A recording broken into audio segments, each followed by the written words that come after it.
I bet your dog is lunging, pulling, and dragging you down the street on every walk. You've tried treats, you've tried prong collars, and every YouTube video, and nothing works. One thing that I want you to understand is you're training your dog in the wrong place.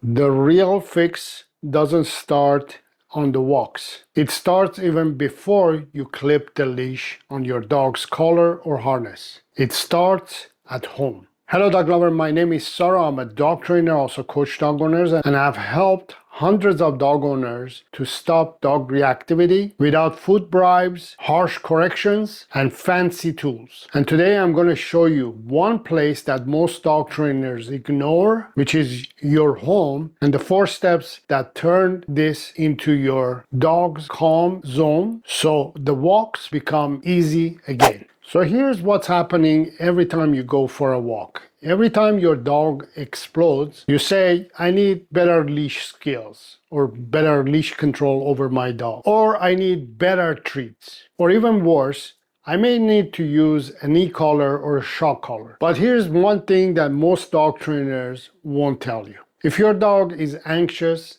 disconnected, or overstimulated at home, the chaos is going to follow them outside. So if they are not relaxed inside of the house, you can't help them to relax outside. You're trying to fix a leash problem when you actually have a home problem. And no amount of training will fix your outdoor problems, what is broken indoors. So what do you do instead?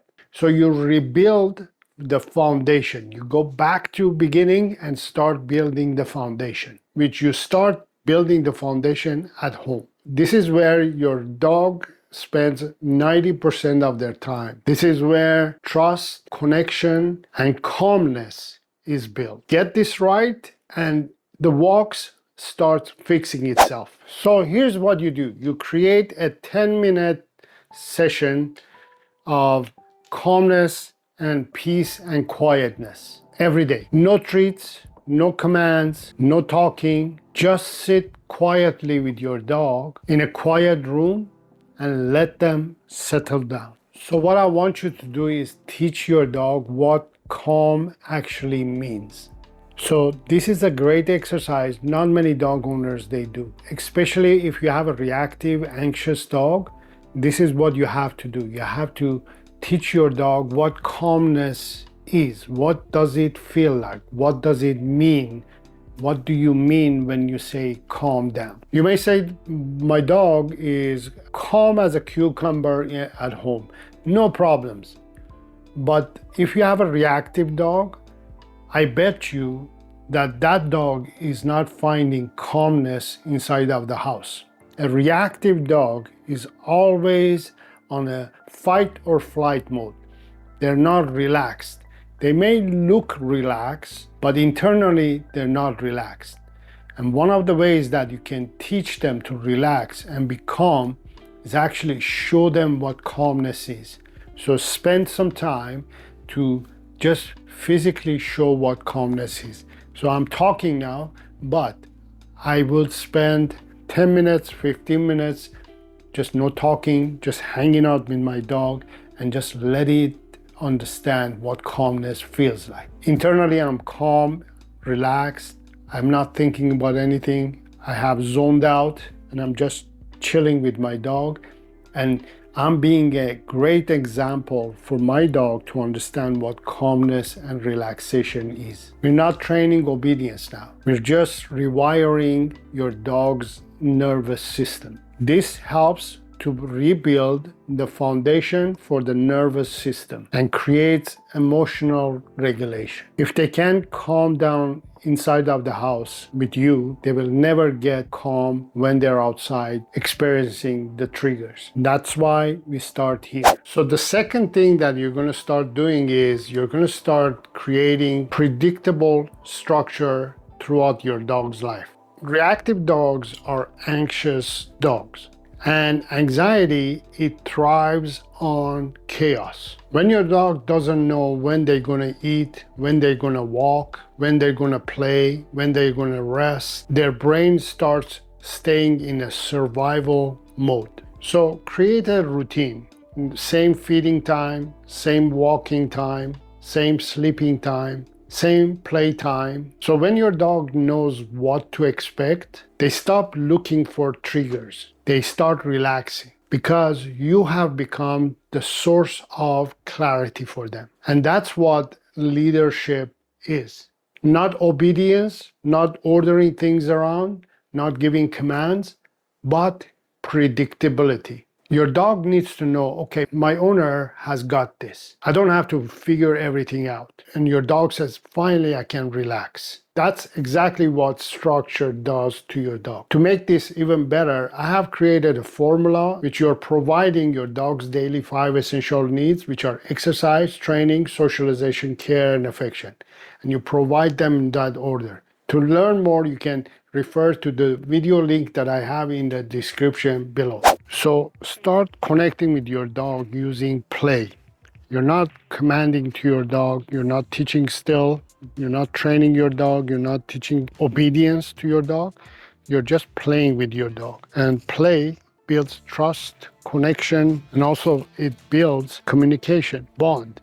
And when you play with your dog, whatever game that your dog really likes, you're building that trust even more, where you're not asking your dog to do something. You're asking your dog to trust you, believe in you, and be connected with you. And when you do that, most dogs start building better trust and connection. Most dog owners, they rely on commands or obedience commands to get results when their dog is triggered. Obedience commands is basically compliance. You're telling your dog, do this, otherwise you're going to get that. When you're having conversation like that with your dog panics even more. So it can't pay attention to you, it can't listen to you, it can get cues from you because you're demanding a behavioral change where your dog doesn't know exactly what you're trying to say or trying to do or trying to accomplish. So therefore your dog becomes disconnected from you. So obedience doesn't work in that moment. What it works mostly is trust and connection and bond. So instead, play games that your dog really likes, like recall games that you can ask your dog to come inside of the house, chase me games, follow me in the hallways and follow me in the house. As long as you create a game with those. Games such as hide and seek. If you're going to play hide and seek, you can hide the toy and ask the dog to find it. Go find it. You can hide the toy and ask your dog to find it, or you can hide yourself and ask your dog to find. The other thing that I do is I mix my training method, which is play and praise reward system, with the training. So when I'm training my dog using play and praise, it becomes a game. So Annie, sit. Good girl. So then I reward it, right? So now the training becomes a game. So Annie, place, sit, stay, go get it. So those becomes games if you do it the way that I teach, which is using play and praise as a reward system. So the other thing is that you can use your dog's favorite game or toy or whatever your dog is really mesmerized with it. In this case, Annie is mesmerized with a toy. You can use this as distraction. So for example, if I throw it, she'll go for it, right? So I don't have much control there. But what if I say, nope, nope. So I'm building, nope, nope, nope. Good girl. So I'm building that control that I need. So that ball now can represent triggers, whatever it is. I know it doesn't look like a dog or something that really triggers your dog, but you can use it and it's a good start, good way of starting. Go get it. And now you're in control. You're telling the dog what to do and what not to do and listen to you and pay attention to you. So, nope. So there, I failed at that exercise, right? So I'm gonna try it again. Nope, nope. And he stay.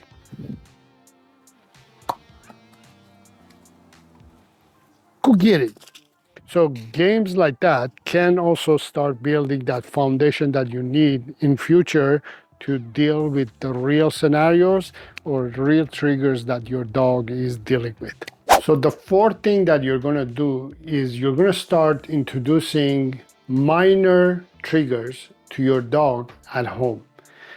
I call these controlled distractions, or you can call it minor triggers.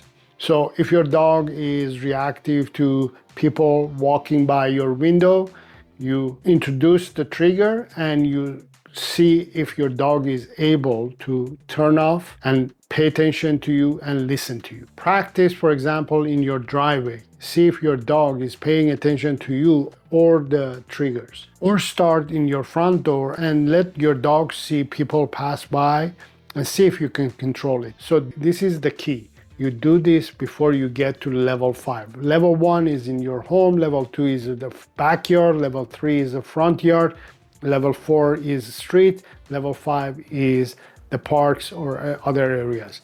So you have to have success inside of the house and then move it towards the other level. So you're stacking wins inside of the house, so outside is not a war zone anymore. Therefore, you're building the foundation first. Very important. So this way you're teaching your dog that you can see the triggers, but don't lose control. Don't go crazy. And you're telling to your dog that, hey, I got this. This is where your dog has to have trust on you, so therefore the behavior can change. Your dog learns, I don't have to react because the owner, the dog owner, my human, has it under control and is managing the situation perfectly. So now let me tell you about Lori. She was struggling with her dog just like you are. And she thought that she needed more obedience, more correction, more control. But when we started working together, we focused mainly at home,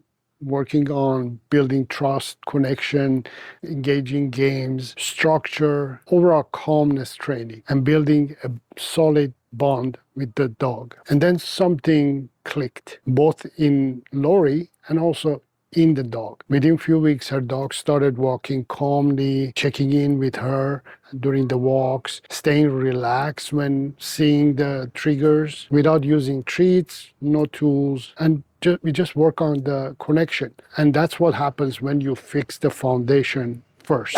And then there was a big missing piece of the puzzle that I really learned why I wasn't making any progress, and that was the bonding. I couldn't figure out why. Not only it was the treats, it was like I still need to work on the bonding with my dog, but I honestly, I love the bits and pieces that I've learned in the bonding and no treats, and now we're going to move forward with the training, and I'm looking forward to that with you. So here's what I want you to take away from this video. If you've tried everything and nothing has worked, and you're still struggling with reactivity, aggression, you're not failing. You're just training your dog in the wrong place. Remember, the walk at the park is the final exam, but you can't skip all the homework that you have to do before you get there. Your home is where the transformation happens, and it's where you build the foundation. This is the place that your dog learns to build trust, to calm down. So get this right, and the walks becomes easy. So if you want the full roadmap and the exact step-by-step process I use with my clients